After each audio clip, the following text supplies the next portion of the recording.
अगर वाकई में इस देश की 90% आबादी शोषित है, जिसके पास संसाधन नहीं है, जो कि 10% लोगों के पास है, ये मैसेज दिया गया देश में आधी रात को जला करके कि आप हमारे लिए अभी भी अछूत हैं। अपने आप को योगी कहते, मैं उस बाबा को योगी नहीं मानती हूँ।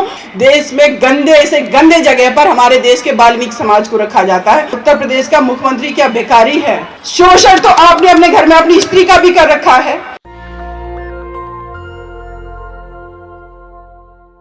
अभी इस मंच का एक एग्जाम्पल हम आप लोगों के सामने रखते हैं कि जो आगे है लड़ाई में, जो पहले आ गया, जो पहले यूनाइट हो गया, जो पहले मुखर हो गया, वो भागीदारी में ज़्यादा कुछ हासिल कर लेता है, और जो बाद में आता है सभाओं के अभाव में उसको थोड़ा थोड़ा दिया जाता है। तो देखिए 5 मिनट का समय मिला है, भागीदारी मेरी कम होगी, लेकिन मुझे लगता है कि मैं ज़्यादा समय लूँगी क्योंकि ये मेरा अधिकार है, मुझे मौका मिला है आप लोगों से रूबरू होने का। आगे मैं एक ही बात कहना चाहूँगी, इम्पोर्टेंट ये 3 मुद्दे हैं यहाँ पर। सामाजिक परिवर्तन का मुद्दा है, जातिगत जनगणना का मुद्दा है और निजीकरण का मुद्दा है। हमारी छोटी सिस्टर यहाँ पर ऋतु, जो कि प्रोफेसर हैं, DU में बोल करके गई। लक्ष्मण जी ने बोला, 2 लोगों को मैंने सुना, और कल से भी मैं यहाँ पर आई थी, मैंने बहुत लोगों को सुना। मेरा ये मानना है कि इस देश के अंदर जो लोग पहले से काबिज हैं, जिन्होंने हमारा शोषण किया है, जिन्होंने देश की एक बहुत बड़ी आबादी का शोषण किया है, जिन्होंने हमारे संसाधनों पे कब्जा किया है, आखिर वो कौन लोग हैं? क्या हमने आइडेंटिफाई किया है? और अगर हमने आइडेंटिफाई किया है तो हमने अपनी लड़ाई लड़ने के लिए 90% आबादी के लिए क्या कोई वाकई में सामाजिक परिवर्तन हो या जातिगत जनगणना हो या निजीकरण का विरोध हो, एक प्रॉपर फार्मूला हमने बनाया है।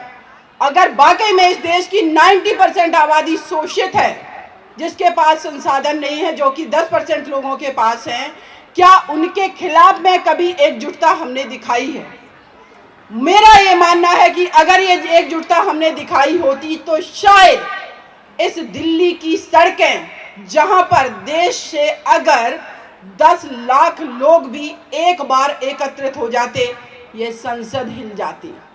लेकिन ये हमारी नाकामी रही है। लेकिन फिर भी मैं ये कहूंगी कि सामाजिक परिवर्तन है, 2 तरीके से होता है, एक धीरे धीरे और एक अचानक क्रांति के रूप में। अगर क्रांति की बात करें तो बाबा भीमराव अंबेडकर साहब ने जो क्रांति का बिगुल बजाया था इस्तीफा दे करके कि मुझे शासन सत्ता का हिस्सेदार नहीं बनना है, क्योंकि मेरा व्यक्तिगत हित सेकेंडरी है, मेरे देश के लोगों का, शोषित पीड़ित लोगों का हित सर्वोपरि है। और उन्होंने संविधान में जो हम लोगों को अधिकार दिलाए, क्या उस संविधान का वाकई में हम निर्वचन करके उसका परिवर्तन करवा पा रहे हैं? जिसका एग्जाम्पल आज मैं एक जो केस फाइट कर रही हूं उत्तर प्रदेश में, हाथरस केस, उस केस के माध्यम से देना चाहती हूं।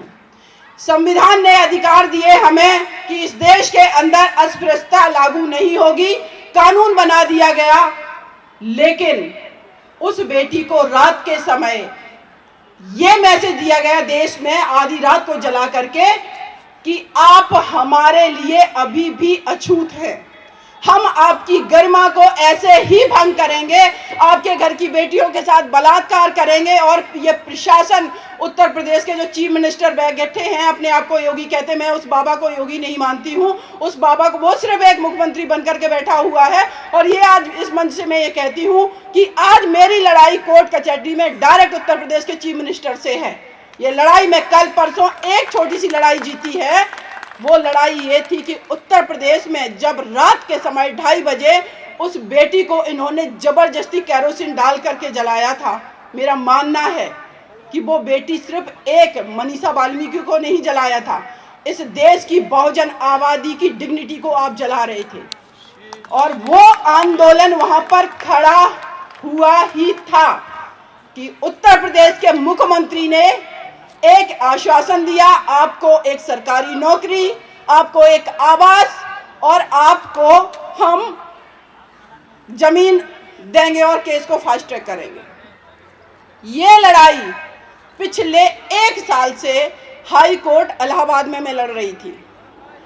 जब मैंने कोर्ट के सामने ये पक्ष रखा कि अगर विवेक तिवारी हत्याकांड होता है तो आप 1 सप्ताह के अंदर 40 लाख रुपए देते हो, सेकंड क्लास ऑफिसर की नौकरी देते हो और साथ ही साथ उनको मकान देते हो, लेकिन इस परिवार को क्यों नहीं दे रहे? तो उत्तर प्रदेश के जो मुख्यमंत्री हैं उनके तरफ से उनके जो रिप्रेजेंटेटिव वकील हैं जो कि सुप्रीम कोर्ट में वकालत करते हैं, यहाँ पर additional solicitor general of India S Raju कहते हैं, उनको बोलिए जो 1.5 बीघा जमीन आपको दी गई थी, हमारा बहुत बड़ा तबका जिसका पास ना जमीन है ना घर है, अगर घर है तो नालियां उनके किनारे बह रही हैं। देश में गंदे से गंदे जगह पर हमारे देश के वाल्मीकि समाज को रखा जाता है और हाथरस का परिवार वाल्मीकि समाज से आता है। तो उनका कहना है कि पहले वो 1.5 बीघे जमीन को सरेंडर करिए। तो मेरा कहना था उत्तर प्रदेश का मुख्यमंत्री क्या बेकारी है? जो दलित परिवार को जो आज से 10 साल पहले जमीन अलॉट हुई थी उसको वापस चाहिए। आप बोलिए ना, आप कोर्ट में बोलिए ना, आप सार्वजनिक मंच पर बोलिए ना कि हाँ हमारा ये राजनीतिक स्टंट था और हम इस परिवार को कुछ नहीं देंगे, फिर हम अपना आंदोलन खड़ा करेंगे। लेकिन आपको बताना चाहें कि सोमोटो कॉग्निजेंस लिया गया था इस केस में और अपनी कोर्ट कचहरी में जो हमारे रिप्रेजेंटेटिव नहीं है, जो हमारे जजेज नहीं है, उनका ये कहना है वहाँ पर सोमोटो हमने कॉग्निजेंस लिया। मुझे तो लगता है सोमोटो कॉग्निजेंस लेकर के आपने हमारे आंदोलन को दबाया। इस कॉन्स्पिरेसी को समझिए।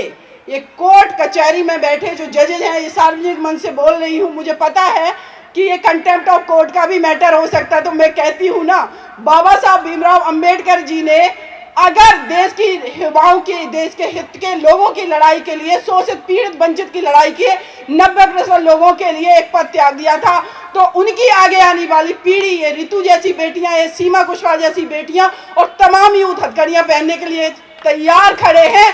आपकी जेलें कम पड़ जाएंगी। आप चाहे कंटेम्प्ट में हमें कोर्ट भेजिए, ये एज ए एडवोकेट में बोल रही हूँ। 4 लोगों को फांसी पे चढ़ाया है ना। आपका सिस्टम ये बोल रहा था कि देश में प्रैक्टिकली फांसी संभव नहीं है। मेरी एक ही जिद थी, अगर संविधान में है, अगर आईपीसी में कानून में है, अगर ट्रायल कोर्ट ने सजा दी है, तो या तो आप मुझे जवाब दीजिए कि फांसी क्यों नहीं दोगे, अदरवाइज आप फांसी टांगिए, क्योंकि देश की 49% आबादी की आइडेंटिटी की लड़ाई थी। तो मेरा इस जो कार्यक्रम में जो यहाँ पर लोग बैठे हुए हैं, मेरा ये मानना है कि अगर सामाजिक लड़ाई हम लड़ रहे हैं, एक लड़ाई जो इस देश के अंदर शासन सत्ता में बैठे 10% लोग हैं, उनके खिलाफ मेरी डायरेक्ट लड़ाई है।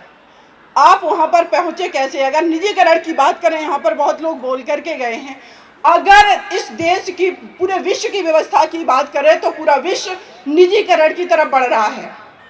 अमेरिका हो, रसिया हो, जापान हो, ज़्यादातर हम देशों की बात कर लें, प्राइवेट कंपनियां हैं, लेकिन उन प्राइवेट कंपनियों का रेगुलेशन वहां की सरकारों के हाथ में है। लेकिन मेरे देश में उल्टा हो रहा है। निजीकरण करके आप उन कंपनियों के हाथ में देश के शासन सत्ता की बागडोर जा रही है। वो शासन सत्ता जो देश में समाजवाद को स्थापित करने के लिए पीएसयू बनाए थे, सरकारी इंडस्ट्री बनानी चाहिए थी, ये सारे काम करने चाहिए थे, लेकिन यहाँ उल्टा हो रहा है। तो अगर आप उल्टा करेंगे तो आंदोलन होगा। या तो बागडोर अपने हाथ में लीजिए और देश की 80-90% जो आबादी पीड़ित है उसकी हिस्सेदारी की आप सुनिश्चित कीजिए, लेकिन ऐसा नहीं हो रहा है। साथ ही साथ अगर सामाजिक परिवर्तन की बात करें तो मेरा मानना है कि अगर ये लड़ाई डायरेक्ट मेरी उन लोगों से है, तो साथ ही साथ ये लड़ाई ओबीसी वर्ग के अंदर भी ओबीसी के अन्य जातियों की लड़ाई है, दलित समाज के अंदर भी दलित समाज में ही बैठी अन्य जातियों के अंदर की लड़ाई है, और साथ ही साथ जो एसटी समुदाय है उसके अंदर जो पर्टिकुलर जातियां हैं उनके साथ भी ये लड़ाई है। और जो सबसे बड़ी इस देश के अंदर मुझे लड़ाई लगती है सामाजिक न्याय की, वो है एक स्त्री की लड़ाई। इस प्रांगण में जितने व्यक्ति बैठे हुए हैं, मैं एक ही चीज़ सोचती हूँ जब किसी कार्यक्रम में जाती हूँ या फेसबुक पर लिखने वाले अपने साथियों को देखती हूँ, इस टाइम इनकी स्त्रियां क्या कर रही हैं घर की? क्या पूरे समाज की ठेकेदारी पुरुष ने रिफॉर्म करने के लिए ले ली है? जब आप लोग अपने बाहर से काम करके जाते हैं, घर के अंदर में प्रवेश करते हैं, 2 दिन में जाते हैं, 24 घंटे में जाते हैं, 12 घंटे में जाते हैं, उस समय आपके घर में जो छोटा सा बच्चा है, जो फर्स्ट स्टैंडर्ड में, सेकंड, थर्ड, फोर्थ स्टैंडर्ड में है, वो बच्चे के मन में बहुत सवाल होते हैं, लेकिन आपने अपने घर में बैठी उस स्त्री को इस काबिल नहीं बनने दिया कि उस छोटे से बच्चे के वो आंसर दे सके। वो कहती है, पिताजी बेटा वेट करो, आपके पापा आएंगे तो जवाब देंगे। आप किस क्रांति की बात कर रहे हैं? शोषण तो आपने अपने घर में अपनी स्त्री का भी कर रखा है, और जब तक आपके घर की स्त्री सशक्त नहीं होगी, उसके खान पान में, उसके परिवरिश में, उसकी एजुकेशन में, उसके अवेयरनेस में, हर चीज़ में आपको कमियां दिखेंगी। फिर जब हम 70, 50, 60 साल के हो जाएंगे, फिर हम अपने बच्चों को, अपने समाज के यूथ को, युवाओं को ये समझाते घूमेंगे, अभी रुको, समझो, हमारे पूर्वजों को पढ़ लो। पूर्वजों को हम लोग पढ़ करके उन बच्चों को अगर आपके घर में बैठी स्त्री बता चुकी होती, तो हमें ये चीज़ें किसी मंच से रिपीट करने की जगह कुछ प्रोग्रेसिव बात करते, और उस प्रोग्रेसिव बात का इम्पैक्ट ये पड़ता कि आज सार्वजनिक मंच पर वेद, पुराण, रामायण, महाभारत की चर्चा नहीं होती, सिर्फ संविधान की होती। जिन ग्रंथों से हमारी हानि हुई है, उनको हम बार बार चर्चा का विषय क्यों बनाएं? हम क्यों मनुस्मृति को जिंदा रखें? हमारी डिस्कोर्स में सिर्फ और सिर्फ संविधान होना चाहिए। लेकिन हम क्या करते हैं, एक मनुस्मृति जिसने स्थापित करने की कोशिश की समाज में कुछ लोगों ने, जिस दिन हमारे चर्चा डिस्कोर्स का ये विषय बंद हो जाएगा, हमारे बच्चों को ये नहीं पता होगा कि ऐसा कोई ग्रंथ भी था। जिसको आपको चर्चा से बाहर करना है, जिसको आपको एक्सेप्टेंस खत्म करनी है, उसके बारे में चर्चा बंद कर दीजिए। तो मेरा ये मानना है कि जिस दिन ये चर्चा बंद होगी, उस दिन अपने आप ये चीज़ें खत्म होंगी और हमारे बच्चे इक्वलिटी की बात करेंगे। बेसिकली हम लोग जहाँ से आते हैं, समानता वाला समाज हमारा है, लेकिन जो असमानता फैला रहे उनके खिलाफ ये लड़ाई है। मेरी मदर है, गांव में, बिल्कुल पढ़ी लिखी नहीं है, वो हमेशा एक बात कहती हैं, जब मैं ये कहती हूँ कि माता जी, हम लोग तो इस देश के अंदर जो है बहुत शोषण किया गया, हम लोग तो दबे कुचले लोग हैं, तो वो कहती हैं, बेटा हम लोग दबे कुचले लोग नहीं, हम लोग धैर्यवान लोग हैं। जिस दिन इस देश की 90% आबादी एक्चुअल में यूनाइट होकर के अपना धैर्य तोड़ देगी, अपने बच्चों के हक अधिकार के लिए खड़ी हो जाएगी, ये मुट्ठी भर लोग क्या कर लेंगे हमारा। और ये समय रहते हो जाए तो मुझे लगता है ज़्यादा अच्छा है, और इसके लिए हमें यूनाइट होने की आवश्यकता है। और साथ ही साथ में एक बात जरूर कहना चाहूँगी इस मंच से, कि आपके घर में जो बेटियां हैं, अगर आप चाहते हैं कि आपकी घर की बेटी भी इक्वल भागीदारी करे समाज में, तो सबसे ज़्यादा जरूरी है अपनी बेटी को अपने घर के अंदर लड़ना सिखाइए। सिर्फ बोलना नहीं, लड़ना सिखाइए। अगर वो बेटी आपके साथ डिबेट कर रही है कि पिताजी ये अगर बात है तो क्यों है, आपने मदर से ऊंची आवाज़ में बात क्यों की, तो उसको जवाब दीजिए। और आपका घर का बेटा अगर बाहर घूमने जा रहा है तो उसको भी भेजिए। सिर्फ पढ़ाई करने से, जैसे शिक्षा की इस मंच से बात हुई कि शिक्षा वो शेरनी का दूध है, अगर हम लोग इतना ही बहुत बड़ी संख्या में शिक्षित हैं, डेफिनेटली कर रही हूँ मैं, बहुत बड़े संख्या में अगर हम लोग शिक्षित हैं, तो फिर ये शेर और शेरनी बन के हम लोग निकल क्यों नहीं पा रहे हैं? आखिर कमी क्या है? इसका जो बड़ा कारण मुझे समझ में आता वो ये है कि हम अपने घर में अपनी बेटियों को लड़ना सिखाएं, जिससे घर के बाहर जब वो कभी निकले तो कोई भी एक पुरुष उसके साथ छेड़खानी करता है, वो वहीं जवाब दे करके आएगी। पुलिस और सिस्टम बाद में आता है, पहले उसको लड़ना सिखाइए। लेकिन अगर जिस बेटी को आपने अपने घर के अंदर नहीं बोलने दिया, जिस बच्चे को, अपने बेटे को अपने घर के अंदर इसलिए नहीं बोलने दिया क्योंकि वो छोटा है, उसको संस्कारवान होना चाहिए, आप समझ लीजिए एक क्रांति को दफन कर रहे हैं, और सामाजिक जो न्याय है उसकी लड़ाई को आप वहीं ख़त्म कर रहे हैं। इसीलिए अपने बच्चों को बोलने दीजिए, लड़ने दीजिए, आगे बढ़ने दीजिए, ये बहुत ज़रूरी है। और अगेन मैं आप सभी लोगों का बहुत बहुत शुक्रिया अदा करती हूँ कि आप लोगों ने मुझे धैर्यपूर्वक सुना। जय हिंद, जय भारत।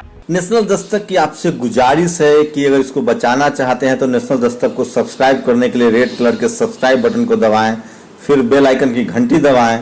नेशनल दस्तक को बचाने के लिए बहुत जरूरी है कि हर खबर को शेयर करें, लाइक करें, कमेंट जरूर करें।